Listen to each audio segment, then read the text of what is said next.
Okay, as a reminder, if you look in the description below the video, we've got the I will index it and put in the what do you call it, the categories, the bookmarks, what do you call the chapters? I'll put the chapters so you can see what we're doing at what point in the video. So if you want, you can look through that first to decide if you want to watch this.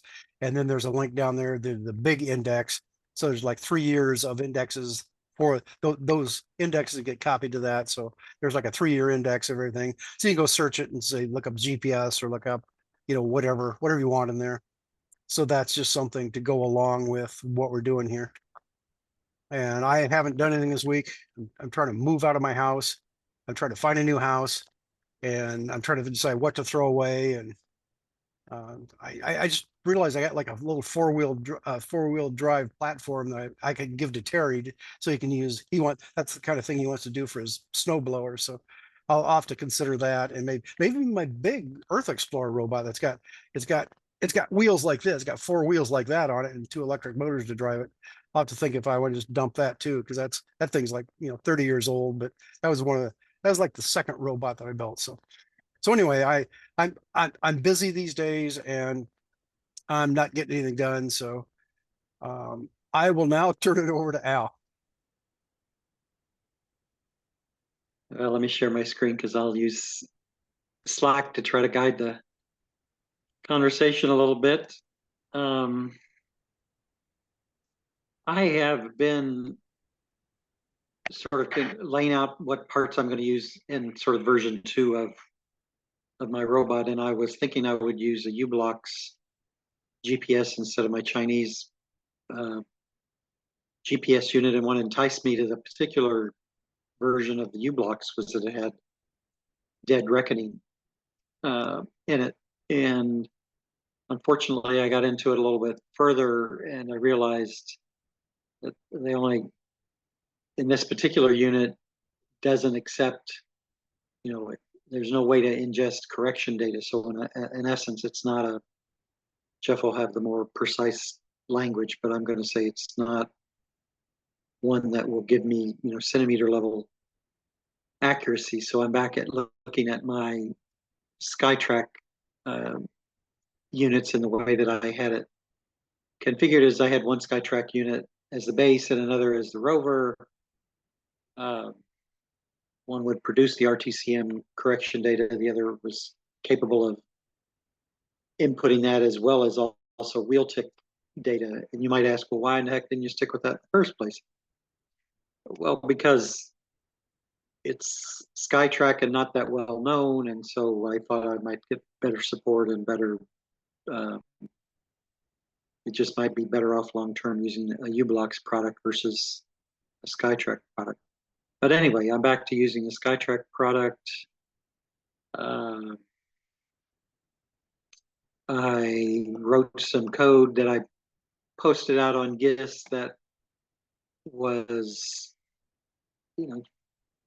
avoided using the radios to pass the correction data. Actually, a USB had both units plugged into a USB port on my laptop, and this script read both of the COM ports and passed the binary data from the base station to the rover, and I got all that to work. And that was a fun little exercise to sort of see it achieve RTK fix without having the radios involved or any particular UART pins on the GPS units. So after that, I started to try to get my radios to work. And this is a little bit about what that configuration looked like. And I had these 915 megahertz 3DR radios, and I'd used them before, and I don't know, I still to this day don't know what the problem was, but they wouldn't connect. And when they connect, if you're familiar with these radios, you get a solid green LED. I couldn't get that solid green LED. I had another set of radios and they wouldn't connect either. And So I ended up figuring out that if I put my laptop in airplane mode,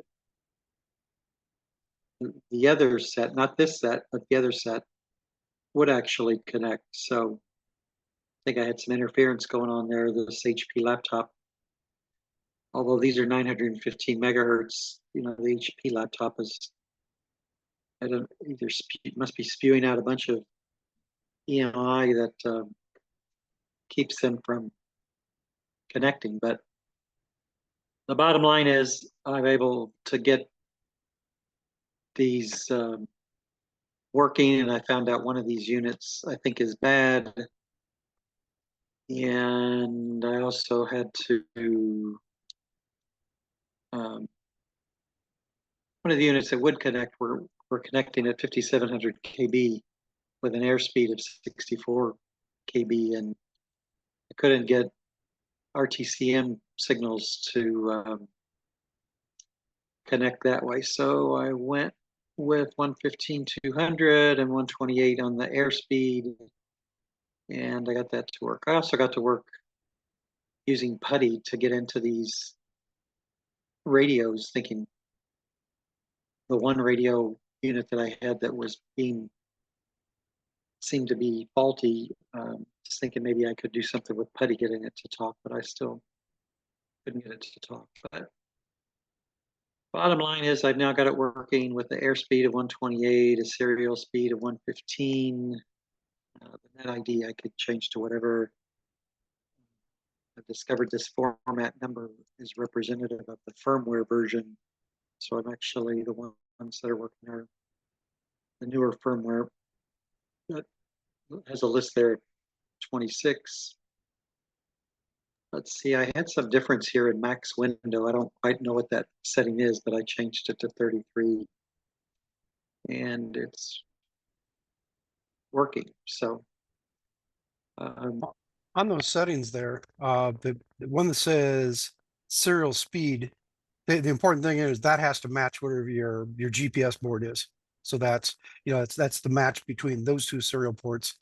And the airspeed, I don't know if that has to be faster than what you're sending, because the correction data, there really isn't that much data that's going on there. So it's not sending a whole lot of data, and you don't have to have a really high baud rate. It's just that your serial speed must match whatever your GPS board is set at. And you could have your base can be running at one speed, your rover can be running another speed. It just simply that pair has to match at each end. And I'm not sure what the airspeed. I again, you don't have. I don't think you have to set that really high, just simply because you're not pushing that much data through there.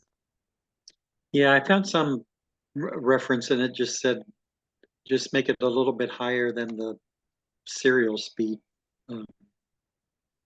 But anyway, that's a good point about the GPS speed, because yeah, had I remembered that, I wouldn't have ever even attempted 57, because I think I knew what the UART speed was on the GPS. But anyway, I figured it out ultimately. Back to your comment about your laptop seems to be interfering with the radios, and you set it to airplane mode. If you go play with the settings, you can either turn Wi-Fi on and off, and you can turn Bluetooth on and off. And it used to be in the old days, so you could just turn off the Bluetooth and see if that's what's affecting it, or you can switch back and forth, see is the Wi-Fi or the Bluetooth affecting that. And back in the old days, you could do that. You could say turn off Bluetooth and leave it off forever. But I was just noticing lately, I was playing with that stuff, and you can't. The only way to turn off Bluetooth is you have to put it in airplane mode, which kills your Wi-Fi and your Bluetooth. And if you try to turn it off, you turn it back on, it comes back again. So they've done something funny to that, at least on that was under Ubuntu 2004. I was playing with that stuff. And I don't like the way they did that, because it takes away your ability to turn them on and off individually. And if you turn off the Wi-Fi and then turn off Bluetooth, it says, oh, you're now in airplane mode. And then if you go say turn airplane mode off, and it just does something funny there of how all that stuff works. So just keep that in mind too, that may or may not be a problem. And also make sure you keep your radio, some distance away from your laptop, so it's not, right on top of it. See if that makes a difference too. And it seems to be only on startup of the radio. So if, like, I've got I took it out of airplane mode, and I got Wi-Fi and Bluetooth running on the laptop now. But the radios are a couple of feet away, and they're still holding the solid green LED. So must be just something in that handshake process at the beginning. And then I didn't follow all of the stuff that you and Bob were posting on Slack about control copying and pasting. I don't know if you wanted to just talk through that, because it seemed like there were some good learnings and all of that. Like that Control Shift C thing. I don't even think I knew what that was. I'll tell you what my history has been. I grew up with Windows, and everything in there seemed to be Control C, Control V for cut and paste. And then I moved over to Linux, and I found out real quickly you cannot use those commands in a terminal window. So you say pop open a terminal window in Linux, and the command line stuff. And Control C and Control V means something to that program that is not what you wanted to do. Well, Control C always says cancel a program, whereas in editors, Control C means to copy. So that was the thing I always learned. So when I started playing with Linux, I do a Control C, and well, that didn't work. That just killed whatever's running. And I would always do the right button on the mouse, which brings up a little context window, and you can say copy and paste and whatever you want there. And then it turns out that also works in the editor. So I always use that. I just use my mouse. I right click and say copy or paste, unless I'm in a hurry, and I'll just do if I got it selected, I'll just do a Control C or Control V, whatever I'm trying to do there. But the problem Bob was having is that I think coming from Windows, I think something in Windows, people were saying, oh, well, in Windows, you do a Control Shift C to do something, I guess to do a copy. So he just assumed that's what you need over here under Linux. But whatever editor pops up, because you can get, if you just say, bring up the editor, it'll give you an editor, but you can also say start gedit, because each distribution that comes out, somebody says, oh, I like this editor. Let's put this in by default. So if you just say, go to your little button down there and say programs and say text editor, you're going to get whatever they wanted you to use.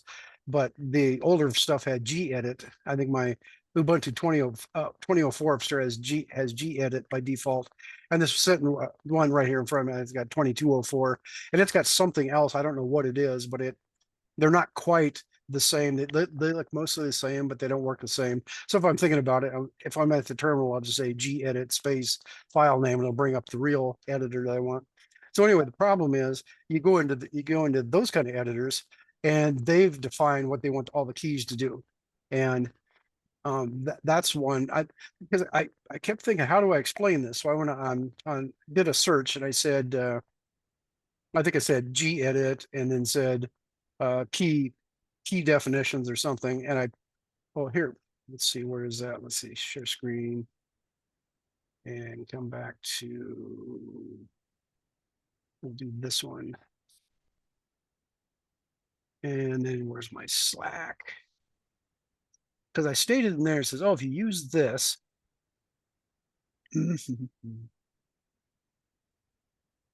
that's that big thing where I typed in like 3 pages of stuff here, right here. So this one, it says, keyboard shortcuts perform Firefox tasks quickly. So I don't know if this is actually Firefox. Here, let me open this. And do you have any blank spots on the screen that I have to move, or is that coming through? It's coming through. Keyboard shortcuts perform common Firefox tasks quickly. That's what I get, that whole screen. Okay, I'll try to think to put this link in later. So if I say, oh, here, I'm going to do it. No, I'm going to Control F to do a find. And my box down there, I want to say CTRLC.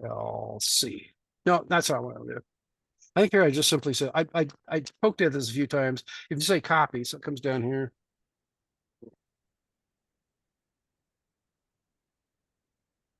And under editing, it says copy is just Control and C, and cut is Control and X, and then paste down here is Control and V. But if you try to do the Control Shift C, if we say, in fact, right there, there's a, it says paste as plain text is a Control Shift V. So they got all these permutations on the stuff. So if I say, go back to copy and say, inspector. Because he was saying that when he'd run it, he would do that, it would bring up an extra screen. And he couldn't figure out why. So here it says, if you do a Control-Shift-C, which is what he kept trying to use, that brings up the inspector screen, which means, let's see, how do I? Oh, he was on a browser. He wasn't in an editor, I guess, at this point. So if we bring up, where's my thing here? Oh, it was right there in front of me. And get this stupid thing on my way again. Okay, there we go. So if I say, see, he was on some of the ROS stuff. So we'll just say, oh, I can't think what the pages are called anymore. Now they switched to ROS 2. We'll just say, start it here. Start ROS.org. This isn't what I was expecting. Support, documentation. ROS 1. This one right here. And oh,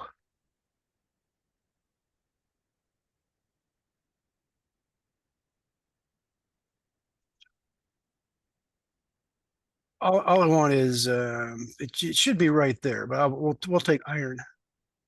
I was going to go with jazz. Anyway, he's on this page, and there's something new they started adding where where's the installation, and something else mainly to confuse new people. You go down here and say, where's the deb packages? And now it's not going to do it. There's one right there. So they've added this extra icon. Oh, you have to just be in the box. So you'd be in the box, and that is a copy. So if I just say, put my cursor over that and just say copy, it takes everything that was in this text window here and copies that to your clipboard. Or you can do it this way. You just simply say, I want that line, and then see here I can do a control and I do a right click and bring up the context. I can say copy. That will copy it into there. Right. Or you can do like this, and he was doing a Control-Shift-C. And he says, oh, it brings up an extra window like that. Well, that's exactly what it's doing, because you told this particular program that I want you to bring up the inspector window, not copy the text. So he was saying if he would do this, then he would paste it. Well, he would get the previous stuff, not the current stuff. That's because this did not do any copy. It just simply opens the third thing, brings up a different thing you can run here. So that's what the problem is. And the bottom line is, each program you run, whether it's in the browser or whether it's a terminal window or something else, they all are going to act differently because nobody has controlled this stuff over the years. I was told one time the Macintosh, if you wanted to release your stuff as a Macintosh program, they have strict rules on, it has to work the same on every program, and that would solve all these problems. But since it's grew out of Linux, that's not the way it's going to work. So I was telling him to do, let's see, how can I bring up an editor? Bring up an editor like this and reduce this stuff like this.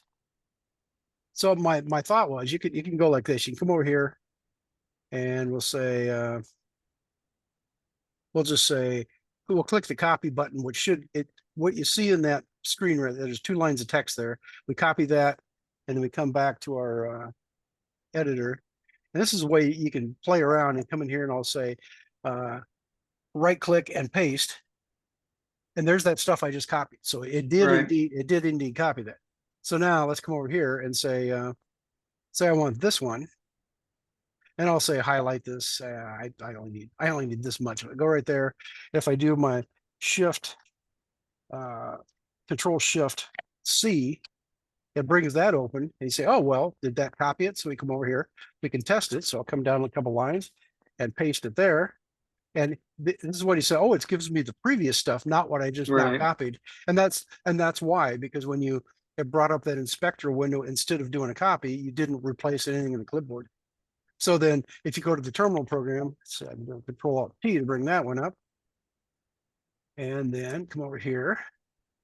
And here, if I do a Control-V to paste, it doesn't do anything, because Control-V means something totally different. That's you're done at the command line stuff. So that's not trying to do a cut and paste. But if I do a right click and say paste, there is oh,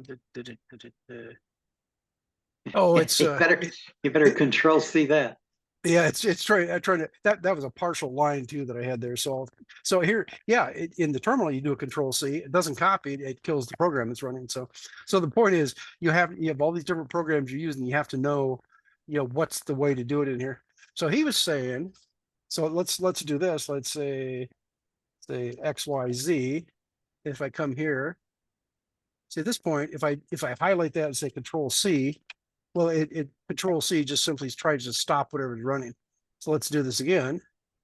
That might still be highlighted. So and here it turns out I didn't know you could do this. So if you say here, you say control shift C, I think it copied that. Come down here and paste it there. Yep. So that does work. Yeah, so see, that's a new one. That's a new one for me. Yeah, it was new to me too. I'd never heard of anybody doing control shift C or control shift V before, but that's what it comes down to. So it's context sensitive. But I found that on my stuff, if I always do a right click and go to the context menu and say copy and paste, that I seem to be able to use that everywhere. So that's just simply what I've done forever. It didn't occur to me that, by looking up the right keystrokes for the terminal, that you could actually do that directly. So but that just more to have to keep track of where you are and what you're trying to do. So anyway, here in this editor program, you can just highlight something and so you got the same options here. In here, you can probably do a control C to copy, and then you can do right text or right click, and there's the copy there, or just whatever works. So depending which screen you got open, you got to know how this stuff's going to work. So what I was hoping was I went out and looked. I did a search and said, I was looking for a program I could start up that says that here's a picture of your clipboard. So anytime you copy it, if you just had, say, like, where's my clock? I said, where's my clock? So I was hoping for something like this where you could just start up a window, and whatever you copy and paste, it would just show up in this little window here. You wouldn't have to do anything with it, just showing you what's the current. Did you find one? I didn't find one. They had all kinds of fancy things. Oh, here's how you keep track of the last 10 things you copied. And I just wanted something that just, as soon as you copy, it just shows up in there so you know what you got. And I did not find one. So if somebody comes up with that, let us all know, because that'd be handy to just have it on your screen somewhere. So when you're running through these programs, you try to do a copy, immediately did a copy and put it in there. Except now you have the problem if you say you highlight a picture and say copy that, then this little box would have to say, it might show you a little picture icon and give you the name of it or something. So there's other things here that's more problems. Say if you're trying to select a picture somewhere and then you say you want to copy that. So, keeping track, you might have to do that differently than these text copy and paste we were just talking about. So anyway, that was the bottom line, all this stuff, that Bob couldn't get his thing to copy and paste correctly, and he was going to reinstall his Linux completely, thinking that would solve it. But after you go through all the trouble, come right back, it's going to do exactly the same thing again, because he was telling it to do the wrong thing. So that's kind of what that came down to. So does that pretty well sum that up? Yes, it does. Thank you for going through that. And I learned a new control shift C command for the terminal window. Yeah, and there may be other ways to do it too. But the point is, if you go out to a search engine and say, here's the program I'm running, show me the key combinations, or whatever that was called. Let's see, let's go back and find out what that was called. Keyboard shortcuts. So if you'd say Linux terminal keyboard shortcuts, it should give you a whole list of things you can do there, and then say Linux gedit and do the same thing. So you should be able to look up one of these a whole page of these combinations you can do. So number one, if it's not working, you can say, am I doing something wrong, by looking at the thing here? And it turns out that yes, if you type in a control shift C into, this is just simply under Firefox, I think. Isn't that what this is? Like this is under Mozilla and Firefox and Thunderbird and those kind of things are all under Mozilla. So apparently these work anywhere under that. So if you're doing, and then like a browser that's running under that, well, I guess Firefox is the browser. And so anyway, in Firefox, if you're trying to cut and paste from the browser on a control line, that's what these things have to do. And if you do the same thing and say Linux terminal window, it'll give you a list of things. and then see like gedit is separate from your browser or Mozilla or anything else. So it's going to have its own set of things, and they may or may not work across the board. And Bob was also saying he's trying to use the right click button on his touchpad, and nothing's happening. So I don't know if he means nothing at all happens when he does that, or it's bringing up the wrong context menu. Because that context menu, if you select text, say like I come in here and I say select that and do a right click, it says there's my option to cut and paste and all that stuff. But if I'm Right. I'm right here and just do a right click with nowhere, see that's a different context menu comes up. So it says I can save pages and take screenshots and inspect. So there's all, so depending where you are. So I don't know if he meant it wasn't bringing up the one for copy and paste, or it could be hits the button and it just absolutely does absolutely nothing.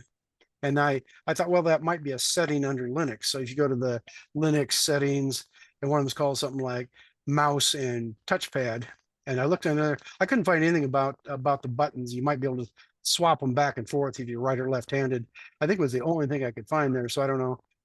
It could be there's a driver for the actual touchpad that you have to pull up somehow and look at it. So if your buttons aren't working on that, that's yet another problem. You know, all this stuff is layered upon everything else. You have to, get the right, thing to figure out why this particular thing doesn't work. And another question for you unrelated to that, Homebrew Robotics, do you think they'll have a meeting this coming Tuesday? I'm guessing they will. I think the reason they didn't have it this time was simply because the guy had something going on. He just canceled it at the last minute. So I don't think there was anything else. Um, any other reason to not have it? Sometimes they'll tell you ahead of time, oh, we got an event coming up or something. So if you always go check their mailing list, it'll tell you there. He usually puts it out like a couple of days ahead of time. He puts something, say, remember on Tuesday for the meeting, and then on Tuesday he puts out another one, say the meeting is tonight if they're going to do it. So, and sometimes that link changes, so it's always good to go to the mailing list and use the link he supplies, for that day, and that way that'll get you right in. Usually, there's a thing that says something about, oh, you have to wait for somebody to authorize you first, so you might have to sit there for a couple of minutes till somebody notices and lets you in. But Yeah, and the then, last time I had to wait, I mean, and which no big issue. But I knew I was in the waiting room and they had to let me in. I think it's just something because people aren't paying attention. That's why that happens. Somebody else might say, "Oh, by the way, somebody's trying to get in," and that's how that worked. So the other thing that was going on where Bob is excited about AI stuff. Well, they've got another meeting. I think it's on Thursday nights. That's a lot of that is the like speech recognition type stuff. And the guy that runs that is the one that built that. What he calls his FemBot, which is like a mannequin, like a female mannequin, and he's got some kind of AI stuff built into that. So it's got speakers, and he's got a YouTube videos of his robot is singing a song like on the 4th of July or on Christmas. He has puts up videos of his robot singing, and those are usually on Thursday nights. But I think for the last couple of weeks, he's got something for work going on, and again, if you look on the mailing list, it'll tell you. Because I think for this week it said, oh, it's canceled tonight, and I think somewhere earlier it said, for the next few weeks he's not going to be around to have that. But that's another thing if you're more into the AI stuff, and that's something that's through the homebrew robotics stuff. It's probably the same time. You'd have to go look it up. So just go out to their mailing list and look at it. And I find it handy to just sign up for their digest from Homebrew Robotics. And that way, once a day they send you out. If anybody say anything today, they just give the digest like any email program works. The only problem is the things like for the meetings, it by the time you see it in the digest, it's a day late, so you don't know if they had the meeting or not until you go look it up. So that's just one more thing to keep in mind. If you do the digest, you find out too late on some of these things. But they've got by watching that you can see they've got interesting things they talk about. You can just either read them or just ignore them. So that's just something else to keep in mind. Sounds good. I think that's it for me today. Okay.